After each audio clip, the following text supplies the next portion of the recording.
to Money Isn't Everything. I'm Mary Wisniewski, Cornerstone Advisors editor-at-large and host of the show. Today on the show, I'm talking with Sam Miller, the co-founder and CEO of Kasheesh, which lets consumers pay for stuff by splitting the balance between up to 5 cards, including gift cards. On the show, Sam unpacks why he considers the buy now, pay later model as dangerous.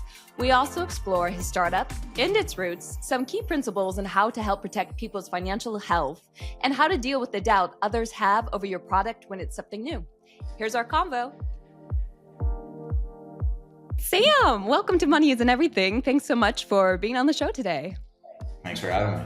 Yeah, it's going to be, I was going to say a wild ride, but we don't know that yet. But it's potentially a wild ride, at least in the news. Buy now, pay later, has been in the news for quite some time. But like Chase just did a big deal. It seems like buy now, pay later is just becoming more pervasive. And I want your take on that because you are building an alternative to buy now, pay later. But before we get into that, what's your assessment of what's happening with buy now, pay later right now? I think it's pretty terrifying. I often liken it to the 2008 housing crash, where you have a lot of individuals taking out loans for things that they don't fully understand, whether it's the interest rate or hidden fees or the fact that they are, subpar credit. It's kind of terrifying to think about the fact that on average, the buy now, pay later consumers are taking out around 10 loans per year, with a decent chunk of them taking out multiple loans each month. And so when you look at the elements of predatory lending, loan stacking, hidden interest fees, it's a scary model, because while consumers are looking for alternative routes to finance their transactions, the ripple effect of what they might do when they start to get into that realm of loan stacking, of the predatory lending of BNPL, can have a really adverse effect on an individual's financial health. I am so excited that is your take, because I know a lot of people's, not a lot, but a sizable amount of people in the industry are like, hey, this is a great option for people because it allows them to pay for something that they might not be able to pay. But I even think of it like as a chaotic way of like, how do people even like manage knowing what is owed when, where, if they're stacking those buy now, pay later? Have you seen, is there any kind of personal financial management has been boo-booed over the years, but is there any useful thing that's out there, since people are using buy now, pay later, and they're using it a lot? Aside from Kasheesh, Yes. it's difficult, because prior to buy now, pay later, it was you either used your credit card or your debit card, and that was it. And so, when buy now, pay later launched, it was the first to market form of alternative finance at checkout. And what we ultimately learned from that is that consumers were looking for an alternative method of payment, rather than just the traditional forms of credit, debit, or even gift cards. The unfortunate part there is, because they were first mover in the space, it really just took off. And just because it was a solution doesn't mean it was the right solution. And the momentum that they had prior to anyone else even stepping in the space of alternative finance at checkout just allowed for them to really dominate the market and make their presence pretty hard to disrupt. What we're starting to see now, and as you just alluded to, the fact that, like, how do you even pay this off, are the negative elements of this. And in the CFPB report, you start to see some really glaring negative components of the BNPL industry as a whole. And it's pretty terrifying. I mean, when you look at just the fact that a consumer can technically borrow more than they make in a given calendar year, because there's no cross communication between Affirm and Klarna and Afterpay and all of the other BNPLs, and they do a very limited check on your credit score. It's something that you can end up finding yourself in, where you might not owe a lot of money right now, but 4 months down the line, you're going to get hit with 5 different BNPL invoices. And then what do you do then? I mean, 80% of America right now is living paycheck to paycheck, with 29% of consumers who make north of 100K a year living paycheck to paycheck. So in that given month, when you're hit with those 5 invoices of payments that you do owe that might be at 0% interest now, if you go delinquent on any one of them, let alone all 5, all of a sudden your interest can actually rise up to 36%. And if you're living paycheck to paycheck, and now on top of your average cost of living, and you now owe five different invoices from these lenders, there's just no way that you're going to be able to pay that back. Yeah, and I think that only gets more chaotic since so many people are doing like gig work. So you like if you happen to get these invoices in a month where you're working fewer hours or you're not getting your paychecks like the higher amount that month, it's like that's even more dangerous. Yep. Um, well, let's talk about what you're building, which is an alternative to this. And it's at first when I saw it, I was like, wow, that's like wild, but it makes total sense actually, because you allow people to use five payment cards, right, for an online transaction. So yeah, let's talk about that. How did you identify this as a need? Yeah, so Kasheesh is an app that allows consumers to split any payment, both online and in person, across up to five credit, debit, and gift cards at the exact same time. Works with Apple Pay, Google Pay. We have a native app, a browser extension, mobile dashboard, web dashboard, pretty much everything. We wanted to give our consumers the true flexibility of being able to utilize their financial well-being wherever and however. It really started 4 years ago, back when COVID was still a thing, and I was at a friend's house, and his fiance was talking about how she was trying to buy something online. They didn't offer anything close to what Kasheesh does. We're pretty much the only player in the market, to be frank, that does this. And she ended up calling the retailer. She understood at the time that she didn't want to do BNPL for the reasons that we just addressed. Mhm. To be a little bit more financially savvy back then to understand the perils of the BNPL market. And so she ended up calling the retailer, and the retailer said, well, if you come in store, you can split it across as many cards as you want. And that's a common practice that I myself have seen. I've seen friends do it. I've seen family do it. Whether it's at restaurants or retailers, people are pretty used to splitting payments across multiple cards. And I was surprised to figure out that there just wasn't an online offering for it. And so on my walk home, I called my co founder, Kevin Kim. 2 days prior, his brother in law called him with the exact same issue. And we viewed it as a really kismet moment to look into the space more. What we ultimately found was that a lot of consumers were doing this just in a very archaic way, where they were going to the merchant's website, buying a gift card from that merchant, and then funding that gift card multiple times with different underlying cards. And Wow. so we thought to ourselves, if we can take what they're already doing in person and online and create a very sophisticated yet simple version of that, we can actually make a dent here in the alt finance space at checkout. Gosh, that's such a what a hassle to, like, stack up gift cards in that way. I did not that you just introduced me to something new. Thank you. It's new to us. We were looking at Reddit threads dating all the way back to 2016. We were shocked with the amount of volume that they were doing that way. Gosh. Well, what and because this is financial health, because you're talking about all the financial health things that really matter, and of course, like, I'm imagining part of your user base would be, like, people paycheck to paycheck, but there's probably, like, the other group was likely the maximize rewards type Mhm. in some way. Am I thinking about that right? Yeah, so it's a pretty even split right now between people that are living between paychecks, as well as individuals that are using this to maximize the amount of points that they're getting on any transaction. And I the first thing that went to my mind, but I did see this where you were quoted in another article, but it's like you absolutely need the real time balance then of their debit Yeah. to make sure they're not overdrafting. And I also I think I either heard or read about how your system will like tell someone not to do this maybe in certain transactions, and I want to know more about that. Like when would that happen? How would that happen? And what is that experience like?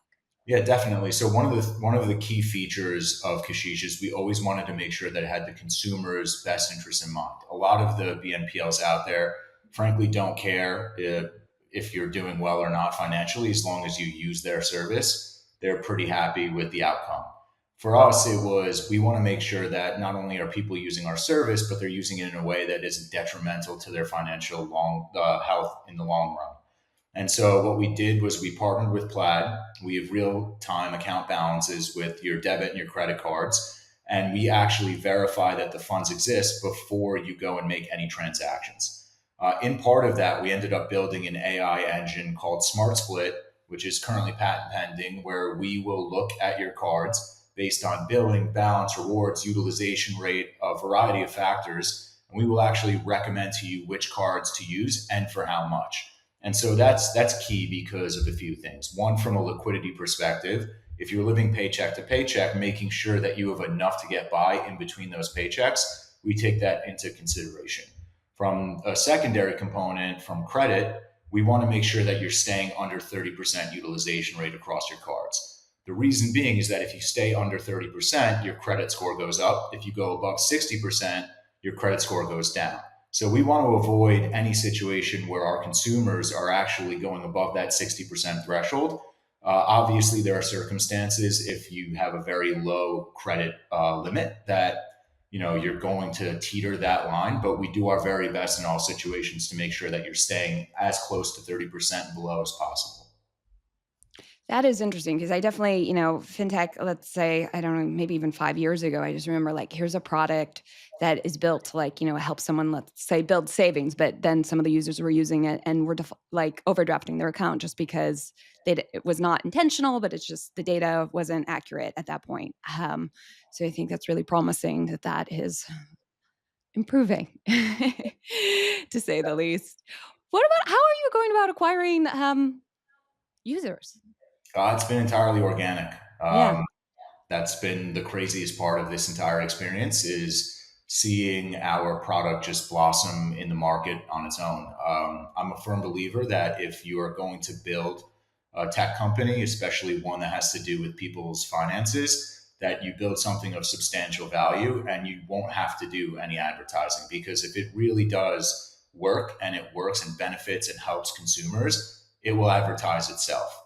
And so we went about this with the approach that we were going to go at it organically and just let the market determine whether or not this was going to be a viable product. And we were fortunate enough where it kind of just took a life of its own. And our consumers are referring it to one another. We've blown up to the point where even Google's AI has picked us up as the top search result for split payments across cards and it's just been organic and virality, and we're pretty happy with where we ended up, and it's just continuing. And you have celebrity backers. We do, we do. Yeah. We have a lot of celebrity backers on our cap table. The thesis there was that eventually, if we ever needed to tap into their social following, that would be a pretty affordable way to do so. I mean, instead of us paying them, they're literally paying us to own equity in the business. And so we would have a $0 CAC if we needed to tap into their tens, if not hundreds of millions of followers. But yeah, we do have a great bevy of celebrity investors like Odell Beckham Jr., Michael Rubin, and the like. Um, I well, there's 2 questions I have right now, but I'm gonna jump back a little bit because I'm also curious, what are you finding consumers are using the most? Like, what kind of transactions are they divvying up the payments for? Are we talking like rent? I'm imagining shopping, for sure, but yeah, what are the most common items? Yeah. A loaded question. I mean, you name it, we've seen it. We've Yeah. seen consumers paying off Affirm and Klarna payments with Kasheesh. Oh, wow. Yeah, we've seen them using Kasheesh with Bill to pay off their rent. So using Bill to pay rent, but using our technology to back their Bill card so that they can split the payment of rent across multiple cards. We've seen them go to Costco, Walmart, Whole Foods, Amazon, all the big box. And then we've seen, even smaller transactions at CVS because of our tap to pay feature, where they're just going to buy toiletries and it's $20 and they just need to split it up across two cards. Because again, with the fact that they're living paycheck to paycheck, a lot of these consumers need that breathing room so that they don't put themselves in a harmful position. But literally any transaction you can name, we've definitely seen. Wow, that's really intriguing. And the other question that was on my mind goes back to the acquisition, and it's just like you're saying it's organic, but we talk to a lot of banks and credit unions. Of course, they're still like, here's my branch.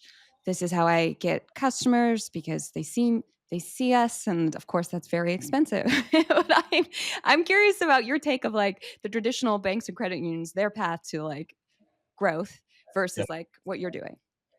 Yeah, I mean, one of the benefits of us is like we're not fighting with anyone for the space. So those credit unions and banks and community banks are typically fighting with each other for the same customer, Mhm. whereas we're not fighting for the same customer. Our customer is just using their cards within our platform. So we're an ancillary benefit to the marketing that they're doing and the advertising that they're doing because they're just going to use the cards that they either have or are getting within our platform. We do get likened to BNPL quite often just because we are a first mover in all financing in a different way. However, because there's no competition for us out there, we've been able to navigate the market pretty affordably without having to pay for those consumers. You just open it up. There's one segment on the show that we do called "That's What You Said," and this is what you said on a podcast, but it was a bit ago. So I wonder if it's still true. But I think it's really telling. You said the one thing I've learned is that even the biggest CEOs and the biggest founders are still doubted when it comes to new ventures. I think you're talking about Elon Musk at the time, but I'm wondering, does that still feel true to you? And let's unpack it a bit, either way, depending on your answer. Yeah, I mean, you're always going to be doubted. That's just unfortunately the case when you're building something innovative. People are always going to doubt it until it's just so commonplace that there's no reason to doubt it.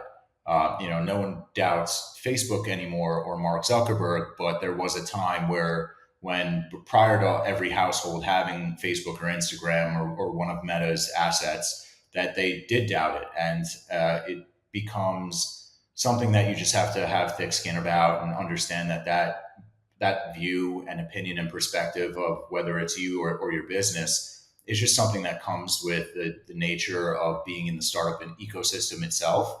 But you're always going to be doubted. I think that doubt also breeds to a lot of positives. It kind of puts a chip on your shoulder of proving the naysayers wrong, and Yeah. it also shows you maybe some of the product features that you should implement because they wouldn't be saying certain things if they existed.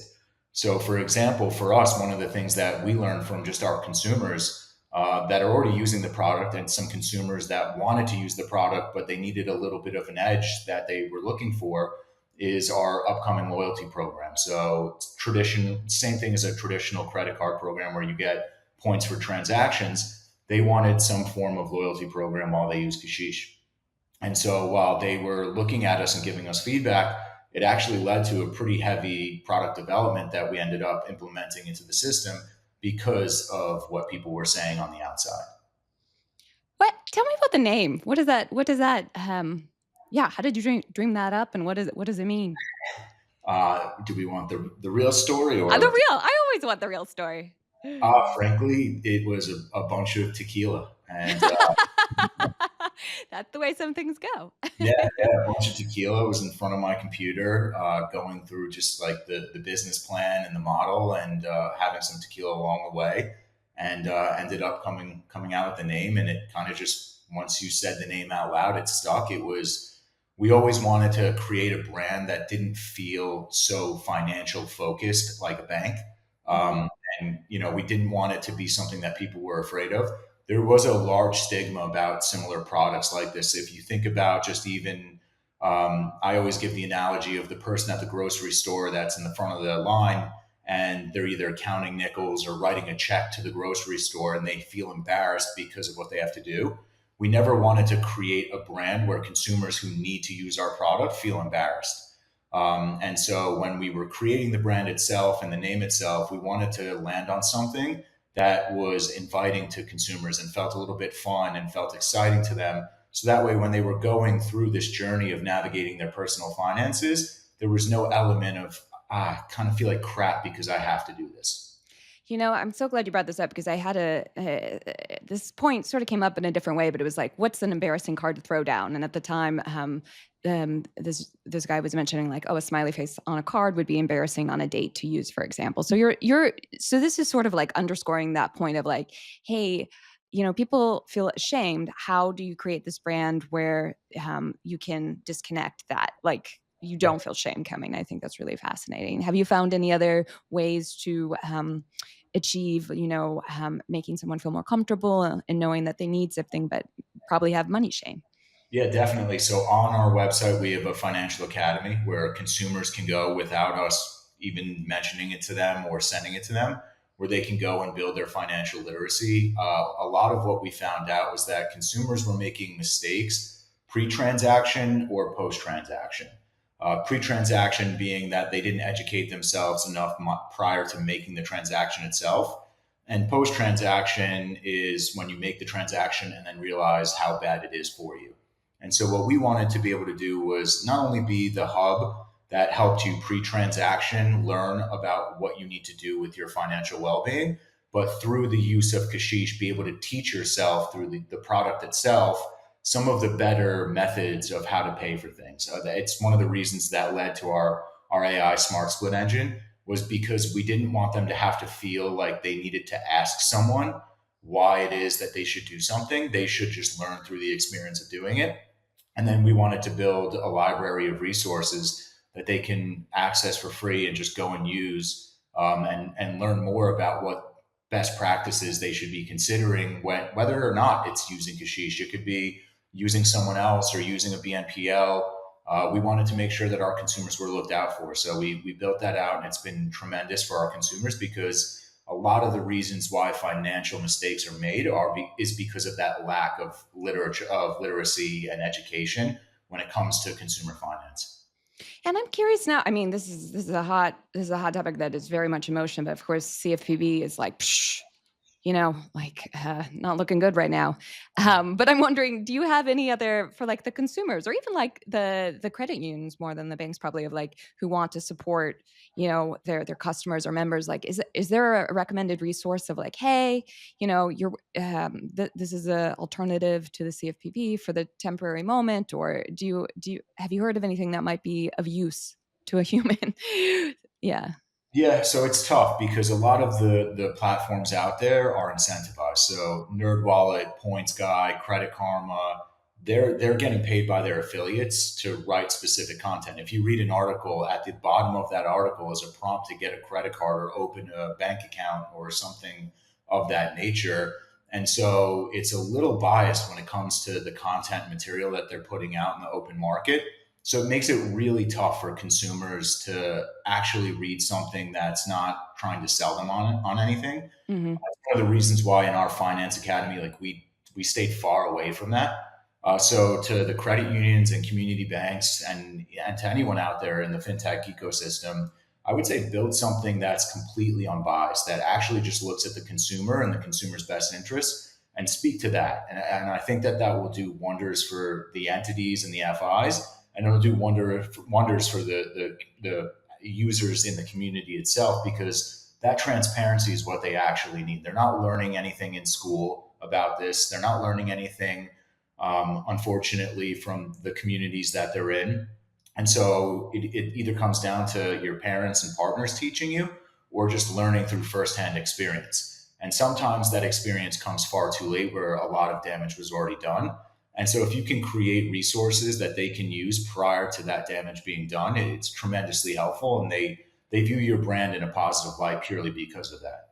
Right, like, you're giving value. Sam, how are you going about attracting talent, or what are the hot perks these days in attracting talent? Is forever shifting. Now, obviously, with the advances in AI, it's definitely a volatile market where you're looking at talent differently. For us, attracting talent was always people that were focused on the mission, and focused on building something truly special and truly unique that's never been done before. Any startup is going to be a hurdle and a challenge, but a startup that's a first mover in a space is tenfold. And so we really focused on finding movers and shakers that had fintech experience and were in the industry in one way or another, that had either experienced this problem themselves or had family members, friends, or just knew the market conditions and wanted to build something like this because they saw that there was a need and a necessity for a product like Kasheesh to exist in the world. Um, I'm also curious, what else is striking your fancy in fintech? Any, like, other categories of fintech that you're like, "Hey, this could be really useful," or, "This is something to watch in a negative way?" I mean, BNPL is definitely the biggest one that I'm like, we need to be a lot more concerned with what's going on there. I mean, if you just look at the fact of like right now, BNPL, like 63% of originated loans are multiple loans. And so when you look at like, how do you even pay that back? If you've stacked loans to the point where you don't even know who pays that back, and then you look at the fact that the credit market has blown to $1.2 trillion Ooh. dollars, it's directly attributed to the fact that they don't know who to pay and when. So if you have 5 loans due 1 month and 3 credit cards due, but you only have enough to cover 2 of those expenses, who do you pay? And that's really what I find to be the most interesting right now in the space is consumers are confused as to who to pay and how much and what can they afford to pay and when to pay it. And so what recourse here is delinquency. And so you're seeing BNPL delinquencies increase. I think it's been doubling year over year since 2021. And you're looking at service providers. And one of the things I'd be curious to know is what damage has this done to service providers? Let's say you buy something through BNPL and you're supposed to spread it over 6 months and you become delinquent month 2. You already have that Peloton in your apartment. You've already paid off your car and you've driven it off the lot. Things of that nature. What happens to those merchants and to those retailers when someone doesn't pay the remaining balance of those months? Does a firm eat it on the chin? Are they selling that debt to a credit collector, which is ultimately going to kill that consumer's credit score? Mhm. Uh, there's not a lot of insight and data into what happens when those instances occur. And so for me, I'd be really keen on if there was a startup out there that ended up tackling that solution and providing a lot more clarity into what happens in those negative scenarios. But that to me is where there's a lot of gray area of misunderstanding. Well, now you just got me. That's what I'll look out for then. Sam, one last question for you. But before someone wants to reach out to you, what's the best way or any? Yeah. Yeah, so my email is sam@kasheesh.co. You could go directly to our website, kasheesh.co, find our app in both Google and Apple's app stores, as well as just signing up directly on our website. Oh, cool. And last question. What's the image on your phone's lock screen? And there's a founder for you. Sam, thanks so much for being on the show. It's been a delight to have you today. Likewise, thanks for having me. Okay. So one thing I learned is a consumer pattern I had no idea about. And that is like when someone is shopping online, they will buy a gift card to then just use right away so they can like pay for whatever they want to buy with 2 different cards. I think that's really interesting. If you liked this episode, you'll also like an episode I did a while back exploring girl math and payments with Sophia Goldberg, who is the CEO and co-founder of Ansa. And we explored payments as well. I will drop that link in the show notes too. Otherwise, see you in 2 weeks with someone I really, really admire, Dr. Lita Glittis. See you then.